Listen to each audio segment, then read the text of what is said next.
আসলে গলতটা কোথায় জানেন? একটা তো হচ্ছে এই conditional relationship between the parents and the children. এত অ্যাডভার্টাইজমেন্ট করে আলটিমেটলি কি হলো, তার একটা লোনলি লাইফ তারা কিন্তু এখন একটা লিড করছে। আমি এই মাঝে মাঝে যখন সময় পাই তখন বেশ কিছু সাধু সন্ন্যাসীর কিছু কথা শুনি। তো সেখান থেকে তারা ওনাদের কিছু এক্সপিরিয়েন্স ওনারা শেয়ার করেন। কেননা ওনাদের কাছে তো দেশে বিদেশে অনেক ধরনের মানুষ যান যারা নানান রকমের কাউন্সেলিং এক্সপেক্ট করেন বা কিভাবে তাদের লাইফ বেটার হয়।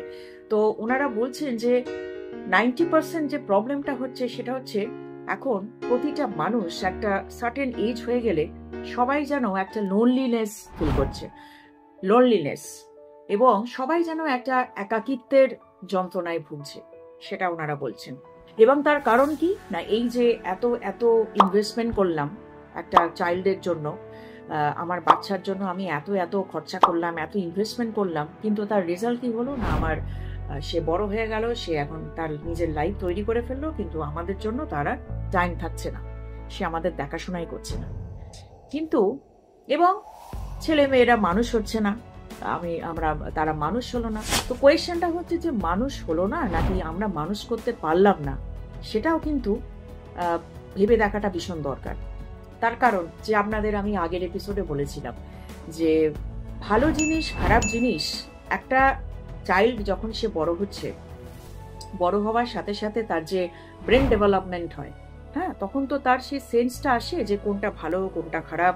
এবং সেই সময় এই যে এত এত কিছু শেখালাম, এত এত ইনভেস্টমেন্ট করলাম, কিন্তু কোনো সময় কি আমাদের সেই একটা ইনভেস্টমেন্ট করেছিলাম যেখানে আমরা কোনো সময় বা কোনো দিন আমাদের বাচ্চাদের আমরা বলতে পেরেছি যে তুমি একটা মানুষের মতন মানুষ হও, যে কিরকম তোমাকে যে এত পড়াশোনা শেখাচ্ছি, তোমাকে এত কিছু শেখালাম, তো কোথায় গান শিখছে, নাচ শিখছে, কোথায় নানা রকমের ড্রয়িং শিখছে, অনেক কিছু তারা শিখছে, হ্যাঁ, ক্রিয়েটিভ, কোথায় স্পোর্টস, এত কিছু শিখছে, কিন্তু কোনোদিন কি তাদের বলেছি যে তোমাদের ভালো মানুষ হতে শেখাটা ভীষণ দরকার?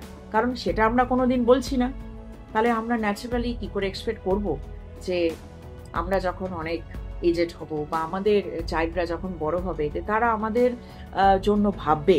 মিনিমাম হয়তো অনেক প্যারেন্টস তো আছে যে তারা ফাইন্যান্সিয়ালি স্টেবল, তারা হয়তো তাদের চিলড্রেনের থেকে তারা যে ফাইন্যান্সিয়ালি কিছু এক্সপেক্ট করছে সেটা নয়, কিন্তু একটা মেন্টাল সাপোর্ট তো সবার দরকার। তাহলে প্যারেন্ট হবার মানেটা কি আছে? যে আমার একটা চাইল্ড আছে, সে দেশে থাকুক কি বিদেশে থাকুক, সে আমার কথা ভাবেই না, সে আমাকে ফোনই করে না, আমার সঙ্গে যোগাযোগ রাখছে না, তাহলে আর প্যারেন্ট হবার কি মানে হলো, তাই না? প্রবলেমটা হচ্ছে কি না, এই ধরনের এই সব প্যারেন্টসরা তারা কিন্তু প্রচুর সময় দিয়েছে। কিসের জন্য সময় দিয়েছে না, আমার ছেলেকে বা আমার মেয়েকে ওই সারাক্ষণ ওই 90% মার্কস পেতে হবে এবং তার এই নাচ গান নানা রকমের কম্পিটিশনে তাকে ফার্স্ট হতে হবে, এই সারাক্ষণ এইটার জন্য সময় দেওয়া হয়েছে।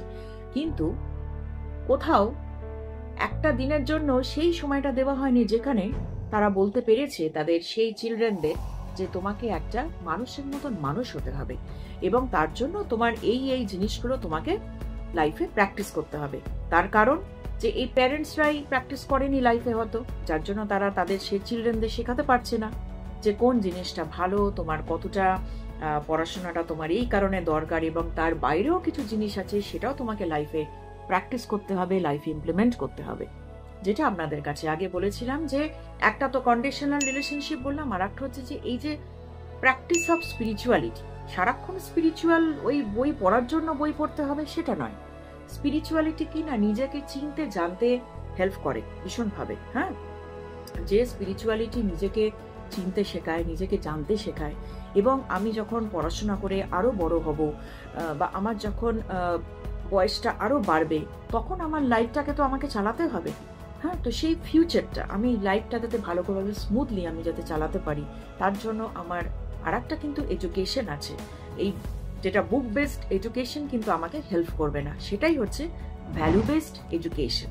এবং সেটার জন্য আপনাদের কাছে শেয়ার করেছিলাম যে ঠাকুর শ্রীরামকৃষ্ণ, সারদা দেবী, সারদা মা এবং স্বামী বিবেকানন্দের ছোটবেলার গল্পগুলো ভীষণ ইন্টারেস্টিং। দেখবেন এগুলো পড়তে পড়তে পড়তে পড়তে আপনারা নিজেরাও দেখবেন, যারা পড়ছেন আপনারা সকলেই জানেন যে তার মধ্যে কত আনন্দ পাওয়ার একটা জায়গা সেটা। হ্যাঁ, এবং একবার যদি এই প্র্যাকটিসটা এসে যায় হ্যাঁ বাড়িতে নিয়ম করে, তখন দেখবেন এটা কিন্তু একটা ডেইলি রুটিনের মতন হয়ে যাবে, যে প্রত্যেক দিন তখন মনে হবে আমরা এই গল্পগুলো পড়ি। এবং এগুলো থেকে অনেক কিছু শেখার আছে। এছাড়া উপনিষদ পড়া যেতে পারে, উপনিষদের অনেক গল্প আছে যেগুলো থেকে অনেক কিছু শেখা যায়।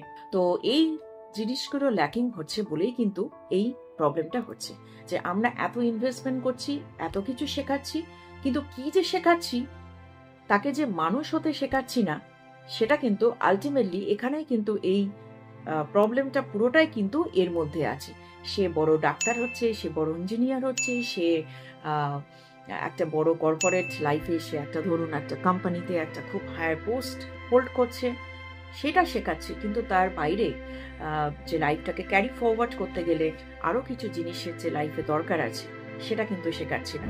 এবং এই যে প্যারেন্টসরা যারা এই যে লোনলি ফিল করছে, তো লোনলি ফিল করার এটাই একমাত্র কারণ।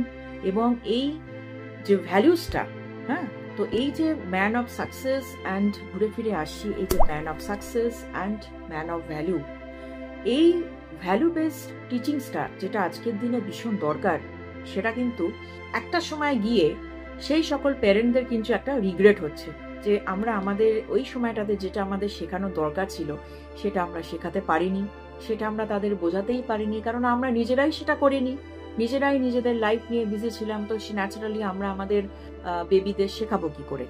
এই যে একাকিত্বের যন্ত্রণা, যে আমার চিলড্রেন থেকেও নেই, তো এই যে একাকিত্বের যন্ত্রণা, এটা কিন্তু ভীষণ কষ্টকর, জানেন তো, এটা ভীষণ পেনফুল। এবং একটা সময় গিয়ে মানে এটা যে কতটাই কষ্টকর, এবং এই কষ্টের সময় যে রিগ্রেট হয়, এই যে রিগ্রেট যেটা আপনাদের বলছিলাম, যে একটা সময় আসবে যখন এই রিগ্রেট হবে, এবং যে সময় রিগ্রেটটা আসবে তখন কিন্তু আর কিছু করার থাকবে না।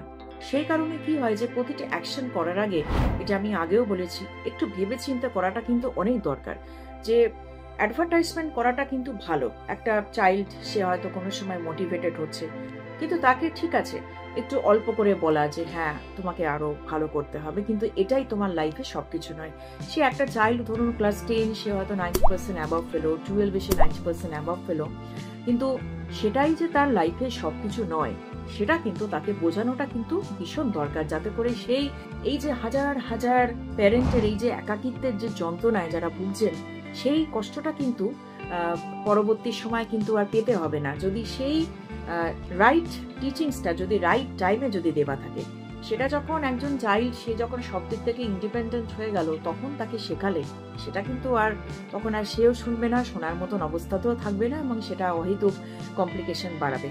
তাই ঠিক সময়ে ঠিক জিনিস শেখাটা কিন্তু প্রতিটা মানুষের লাইফে ভীষণ দরকার।